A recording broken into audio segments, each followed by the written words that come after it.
शंकर के मंदिर में प्रतिदिन जाने वाले को, और एक और चीज अपने स्मरण में रहे, अगर शिव के मंदिर नहीं जा सकते तो अपने घर में जो शिवलिंग है उस पर जल चढ़ाओ। और यदि आप अपने शंकर के घर में शिवलिंग पर भी जल नहीं चढ़ा पा रहे हो तो किसी बेलपत्री का वृक्ष हो, उस वृक्ष के नीचे भी जल चढ़ाओ। और कभी मौका मिल जाए, कभी भगवान शंकर की बड़ी करुणा हो जाए, भगवान शंकर की बड़ी उदारता हो जाए, भगवान शंकर की बड़ी कृपा हो जाए, बड़ी कृपा हो जाए, भगवान शंकर जिस दिन तुम्हारे ऊपर बहुत बड़ी कृपा कर दे, किसी सोमवार को 3 नियम बना लो। जिस दिन मेरा भोले बाबा तुम पर कृपा कर दे उस दिन सोमवार का एक नियम बनाओ कि महीने का एक सोमवार मुझे ऐसा करना है, 3 नियम धारण करना है महीने के सोमवार को। पहला, सुबेरे जाकर शंकर भगवान को 1 लोटा जल चढ़ाना है। दूसरा, दोपहर के समय पर जाकर मुझे बेलपत्री के वृक्ष के नीचे एक चावल का दाना रखकर बेलपत्री की 7, 11, 21, 108, 51 जितनी परिक्रमा आप लगा सकते हो वो लगाना है। और तीसरा, बेलपत्री के वृक्ष के नीचे और शंकर के मंदिर के दरवाजे पर मुझे एक घी का दीपक लगाना है। बस ये 3 नियम जिसने महीने में एक बार ले लिया, समझ लो उसको पीछे हटने की जरूरत ही नहीं, वो आगे ही बढ़ेगा।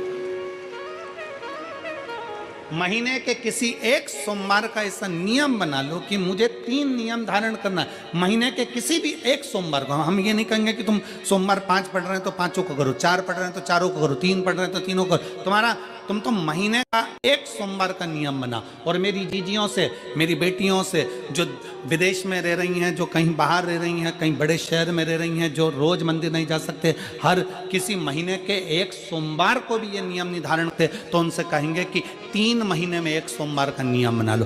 3 महीने में नहीं बना सकते तो 6 महीने में एक सोमवार का नियम बना लो। और 6 महीने में नहीं बना सकते तो 1 साल में एक सोमवार का ऐसा नियम बना लो कि मैं साल का एक सोमवार ऐसा रहूंगी कि सुबह सोमवार के दिन मंदिर में जाकर जल चढ़ाऊंगी, दोपहर में जाकर बाबा को एक अक्षत का दाना रखकर, अक्षत का मतलब है कि बाबा मेरी दिनों दिन उन्नति करना। बेलपत्री के वृक्ष के नीचे जो अक्षत रखा जाता है वो उन्नति के लिए रखा जाता है। शंकर के शिवलिंग पर जो अक्षत रखा जाता है वो रोग मुक्ति के लिए रखा जाता है। अशोक सुंदरी पर जो अक्षत रखा जाता है वो संतान प्राप्ति के लिए रखा जाता है। षडानंद कार्तिकेय की ओर जो अक्षत रखा जाता है वह हमारे बच्चों की सुख समृद्धि के लिए रखा जाता है। विनायक की ओर, गणेश जी की ओर जो अक्षत रखा जाता है वह हमारे घर में कोई मंगल कार्य आ जाए उसके लिए रखा जाता है। और जो पीठिका होती है जिस पे शिवलिंग रखा होता है, पार्वती जी का हस्तकमल, उस पर अक्षत रखा जाता है तो नारी के अखंड सौभाग्य के लिए रखा जाता है। अक्षत रखने का भी तरीका है। एक चावल का दाना कहाँ रखा जाता है, क्यों रखा जाता है, कैसे रखा। अब कई लोग कहते हैं गुरुजी ये शिव महापुराण में आप ये नियम बताते हो, तरीका बताते हो। हम तो उनसे कहेंगे डॉक्टर के पास जाओगे तो डॉक्टर भी गोली लिखकर ये नहीं कह देगा कि ये सारी गोली एक साथ खा जा। डॉक्टर भी कहेगा ये गोली सुबह खाना है, ये गोली शाम को खाना है, ये गोली दोपहर में खाना, ये गोली भूखे रहकर खाना। बोलो सही है कि गलत है? ये रात्रि को खाना खाने के बाद खा लेना, ये खाना खाने के पहले, ये नाश्ते के पहले। और सुनो, ये दवाई, ये वाली पीछे वाली जो दवाई लो ना इसको दूध से लेना, ये वाली जो दवाई लो ना इसको पानी से लेना। और सुनो, ये डब्बी है इसको पानी में मिलाकर फिर पीना। दवाई लेने का भी तरीका है, उसी तरह शिव महापुराण में एक एक अक्षत का भी तरीका है और एक एक बेलपत्री का भी तरीका है। अब मान लो कई लोग कहते हैं गुरुजी आप ये तरीका बताते हो शिव पुराण के माध्यम से, कई लोगों के मन में संशय जागता है, तो अगर हम एक साथ चावल चढ़ा दे तो उसका क्या तरीका है? तो हमारा निवेदन है डॉक्टर जो दवाई ले एक ही बार में निपटा जाए, एक ही बार में खा ले। दवाई एक बार में पूरी खा गए असर नहीं करेगी, इसमें डॉक्टर का कोई दोष नहीं है। उसने तो बताया था ऐसे लेना, ऐसे लेना। और तुमने मैं डॉक्टर साहब ने पूछा दवाई पूरी ली, शाम की दवाई भूल गई थी, सवेरे की दवाई भूल गई थी, ये दवाई भूल गई थी। डॉक्टर कहेगा हमने तो नियम बताया था, तुमने नहीं खाई तो असर कहाँ से करेगी? तुम असर कब करती है? जब हम पूजन के तरीके को जान जाएं, जब हम अर्चना के तरीके को जाएं। आप साल भर का एक सोमवार निकाल लो, 6 महीने का एक सोमवार निकाल लो, 3 महीने का एक सोमवार निकाल लो, महीने का एक सोमवार निकाल लो, अपने से दिल में बन जाए तो एक सोमवार ऐसा निकालो जिसके 3 नियम धारण हो। पहला, उसी सोमवार जिसको कर रहे हो उस दिन सुबह जल चढ़ाना। दूसरे, दोपहर के समय पर जाकर बेलपत्री के वृक्ष के नीचे एक चावल का दाना रखना और परिक्रमा बेलपत्र की जितनी तुमसे बन जाए, जितनी तुम्हारे शरीर की कैपेसिटी हो, जितना तुम्हारा शरीर चलते बन जाए। हम तो ये भी नहीं कहते कि तुम भूखे रहकर भगवान का भजन करो, हम कभी नहीं कहते। हम तो यहां तक कहते हैं, हमारे पुष्टि मार्ग में यहां तक कहा गया कि वल्लभ कुल की एकादशी करो, भले बकरी जैसे चरो पर एकादशी करो। हम तो यहां तक कहते हैं कि बहुत समय से कल मेरी एकादशी है, एकादशी है, एकादशी है, एकादशी है, पूरे घर को हिलाकर रख दिया, एकादशी है, एकादशी, एकादशी है। बहू टेंशन में, बेटा डिप्रेशन में, पति पपीता ला ला के, सेव फल ला ला के, मूंगफली का दाना ला ला के, काजू कतली ला ला के, सेव फल ला ला के, और सारा सामान, साबूदाना और खिचड़ी और ना चिप्स ना जाने क्या क्या ला ला के, बेचारा पति एकादशी आती है वो नौमी से चिंता में पड़ जाता है।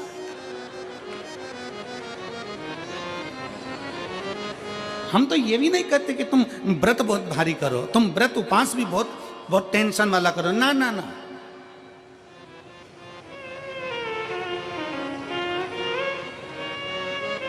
अपने को व्रत उपास भी इतना बहुत बहुत भूखे रह रहे हो, बहुत प्यासे रह रहे हो, और मालूम पड़े कि भगवान हमें मिलेगा, भगवान हमें मिलेगा। भगवान कहता है कि देख भाई, मैं भी भूखा नहीं रहता, तू भी भूखा मत रहे, मैं भी चकाचक रहता हूँ, तू भी चकाचक रहे, मैं भी अपने। और भगवान शंकर तो ये भी कहते हैं कि अपना परिवार में मत छोड़ो। मेरे पास में पार्वती भी, एक ही देवता है जो विद फैमिली मंदिर में बैठता है। शंकर जी हैं तो पार्वती जी है, तो गणेश जी हैं, तो कार्तिकेय जी हैं, तो नंदी है, सब मंदिर के अंदर चाहिए। शंकर भगवान अपने पूरे परिवार के साथ। शंकर जी तो ये कहते हैं अकेले तुम क्यों रहते हो। शिव जी की एक बात अपने ध्यान में रखना, कितनी सुंदर बात है शंकर भगवान की, बहुत ध्यान में रखिएगा। आप जौहरी नहीं हो, हीरे को नहीं परख सकते। हम भी जौहरी नहीं है, हम हीरा को नहीं समझ सकते। पर भगवान शंकर ने पृथ्वी पर जिसको जन्म दिया उसको जौहरी बनाकर पैदा किया है, उसको जौहरी बनाकर भेजा है कि आप भले हीरा को न समझो चलेगा, पर अपने नजदीक में कोई दुखी है तो उसकी पीड़ा को जरूर समझना। भगवान शंकर कहते हैं उसकी पीड़ा का स्मरण।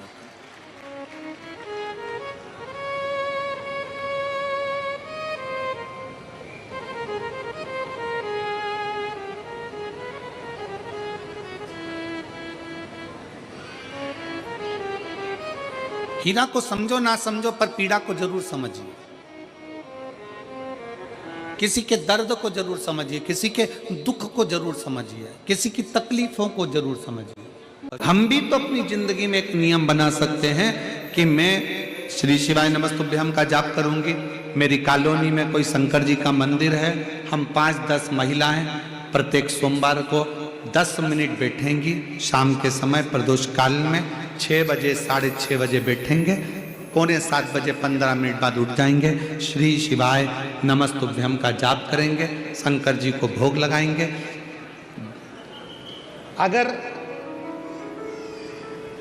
एक हफ्ते में 5 सोमवार पड़ते हैं तो 5 महिलाएं अपना नियम बना ले कि आज का प्रसाद थोड़ा सा, कुछ भी शक्कर, खड़ी शक्कर, कुछ भी मैं लेके आऊंगी, माँ भोग लगाएंगे, अपन 5 मिलकर श्री शिवाय नमस्तुभ्यम जपेंगे, प्रसाद बांट देंगे, अपने घर चले जाएंगे। ज्यादा ढोंग प्रपंच नहीं, दिखावा नहीं, कोई एक नियम। हमारे नजदीक में शंकर जी का मंदिर है, हफ्ते में एक बार नियम बनाएंगे, उस मंदिर में सफाई करेंगे।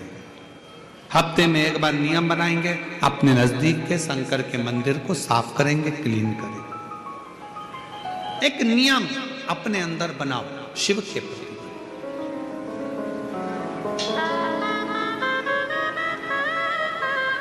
अपने भीतर जब हम नियम बना लेते हैं कि श्री शिवाय नमस्तुभ्यम जपना है, शिव को एक लोटा जल चढ़ाना है, शंकर की आराधना करना है तो शिव हमारे लिए भी कोई ना कोई नियम जरूर बनाते हैं और हमारा कल्याण जरूर करते हैं। एक नियम बना, इस कथा को सुना तुम्हारे पति को फल प्राप्त हो।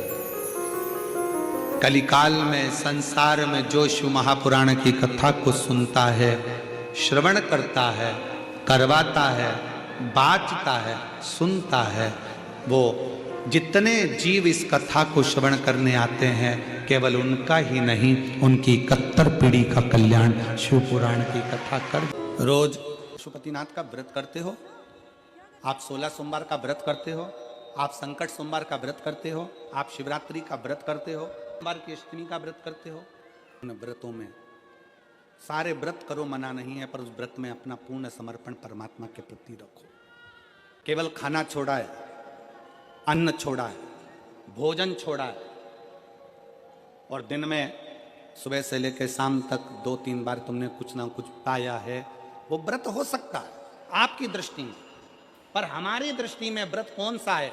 शिव महापुराण की कथा कहती है कि सुबेरे आपका व्रत चालू हुआ, दूसरे दिन ब्रह्म मुहूर्त तक जो आपका व्रत आपने रखा है, भगवान का जो व्रत कर रहे हो, उस व्रत में एक बात अपने अंदर उतार कर रखो कि इस दिन मैं अपने मोबाइल का त्याग करती हूँ, पूरे दिन मैं मैसेज नहीं पढ़ूंगी, मैं देखूंगी नहीं, मैं अपशब्द नहीं कहूंगी, मैं जानूंगी नहीं। दूसरा, आज के दिन मेरा व्रत है, आज 1 महीने में, 15 दिन में, 2 दिन में, 20 दिन में मैंने अगर किसी से भी अपशब्द कहा होगा, आड़ा टेढ़ा कहा होगा, तो सबसे पहले आज व्रत वाले दिन मैं उसको सॉरी कहूंगी, क्षमा मांगूंगी और अपने हृदय से लगाने का प्रयास करूंगी। व्रत है।